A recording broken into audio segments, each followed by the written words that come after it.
British militia used it as a training field. The common has also been the site of hangings, duels, public celebrations, and spirited... I don't know what that is. Today it continues to host public celebrations as well as concerts, Shakespearean plays, summer operas, ice skating, holiday festivals, Little League baseball games, public rallies. So we are on the right bit, mate. On the right bit, mate. Well, you're on the wrong bit, mate. Where are we? The State House? Yep. We're gonna read about it. We're gonna read about it, bitch. Designed by Charles Woolfinch, State House was completed in January 1798. The cost of $133,333, more than 5 times the budget. John Hancock, a wealthy merchant patriot, signer of the Declaration of Independence and the first elected governor of Massachusetts, originally owned the land. The oldest building on Beacon Hill is now the seat of Massachusetts state government. The Golden Dome, one of Boston's distinguished landmarks, wasn't always gilded. Originally built with wood, however, and the Sun's was commissioned in 1842 to cover it with copper to prevent weather. The dome was gilded with a 23-karat gold. Years following 1809, the 217-foot white steeple was the first landmark a traveler saw upon approaching Boston. Originally the site of a grain storage church was built shortly after the new State House was completed. Park Street Church acquired the nickname Brimstone Corner, both in reference to the fire and brimstone sermons and to the gunpowder that were stored in the crypt during the War of 1812.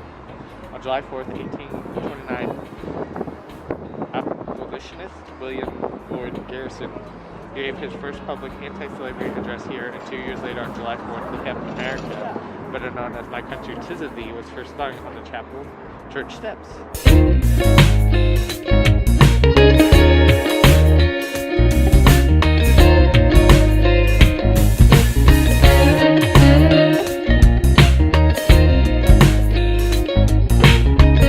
Because of its proximity to Boston's first granary, this is the third oldest burying ground in Boston. The final resting place of many prominent Bostonians, how do you call themselves? How do I say Buried that? here are John Hancock, Samuel Adams, 8 governors, all 5 Boston Massacre victims, Paul Revere, Ben Franklin's parents, Peter Fennell, I don't know, possibly Mother Goose. We should see if we can find them all.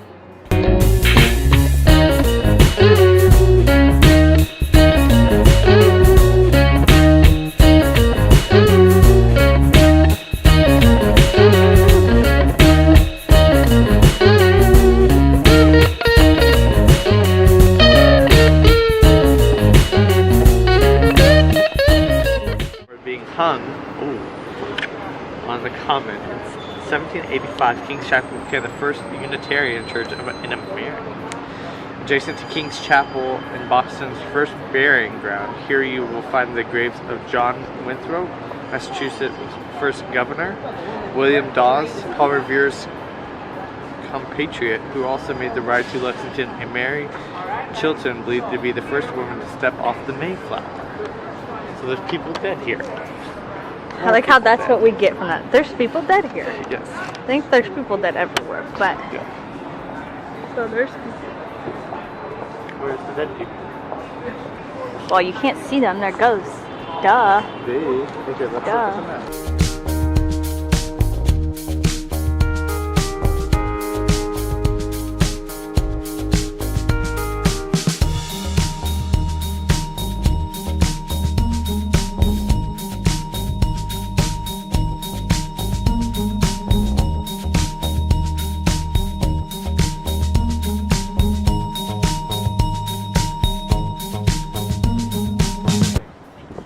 This thing? Yeah. About this? First public school. Ah. Ready? Yeah. And the statue. That guy. Okay. Embedded in the sidewalk.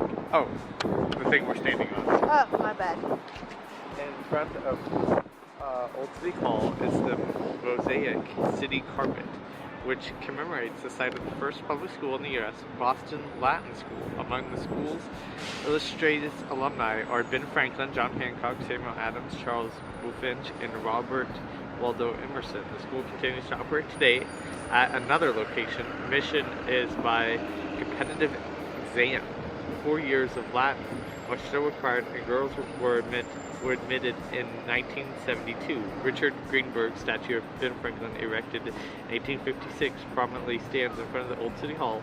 Look closely at Franklin's face. The sculptor said he found the left side of the great man's face philosophical and reflective, and the right side funny and smiling. I don't know.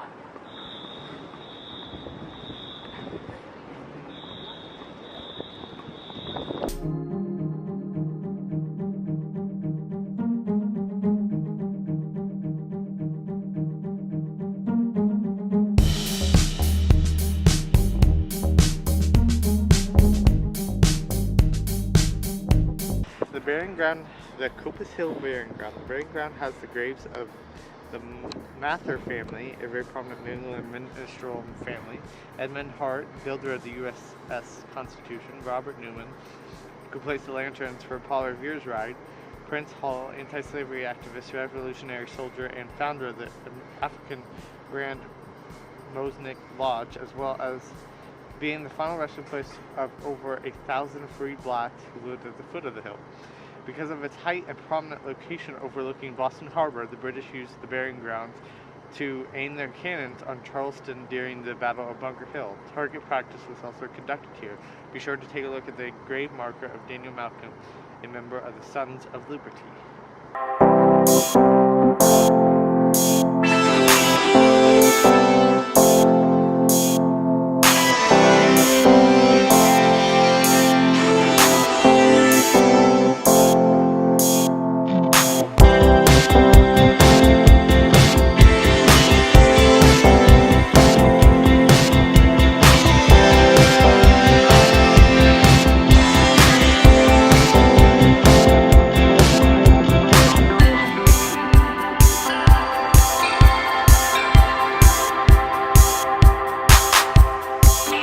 Launched in Boston in 1797, she is the oldest commissioned warship float in the world.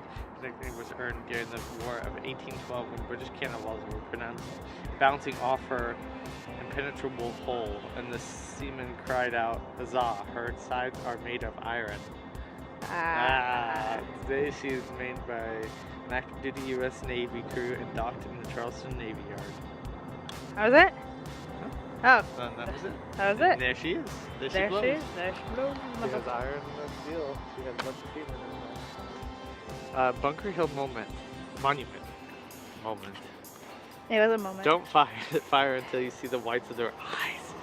Became the famous battle cry according to lore and immortalized the determination of the ill-equipped colonists who stood facing the powerful British Army on June 17, 1775. The Battle of Bunker Hill was one of the bloodiest battles of the American Revolution, leaving 1,400 casualties on the field. Today, the 221-foot granite obelisk commemorates the site of this first military. Cool. Alright.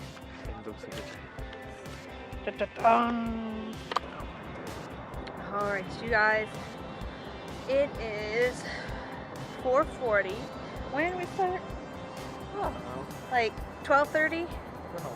It's been a while. We've probably been walking for at least 3.5 hours. We walked the whole Freedom Trail. There's the red line because I am too tired to also walk the blue line. So the blue one's just houses. yeah, the blue one's just mostly houses, and yeah. But it also said on the map that it was 2.2 miles, which we're like, okay, 2.2 miles there and 2.2 miles back. So that's 4 miles. We can do that. Well, I think that's just the blue line because according to my phone and according to his as well, we walked a total of 7 miles today, and it's not like we went walking this morning or anything. So yeah, so if you guys ever want to do the Freedom Trail, I highly suggest it because it's kind of cool. You do learn a lot, but also be prepared to walk 7 miles if you're going to start. What park are we in? This is the Boston Commons. If you're going to start at the Boston Commons and you're going to end here, and you're not going to do any of the museums, it's probably going to take you about 4 hours, and you're going to walk 7 miles. I'm exhausted. Ethan's exhausted. And we are just going to chill here. until we have our Valentine's dinner reservation, which I haven't said this to you guys, but happy Valentine's Day. This will not be put out on Valentine's Day, but close enough. Anything you want to say, Ethan, about our walk today? No. Okay. I know you guys can't see me. You can barely see me. But yeah, so we are now just getting out of the city. Our little place that we're staying at, I look like a floating head. The place we're staying at is like an hour and a half, an hour 45 out of the city. So we do have to drive that, but it's not too bad of a drive actually. It's like the perfect amount. But yeah, we did that huge walk all around Boston. We had dinner at Moo, which was pretty good. And yeah, I think I'm going to end that here. We learned a lot today.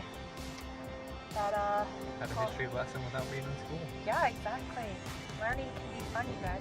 Even though most of the people on my channel are like moms or like older. So.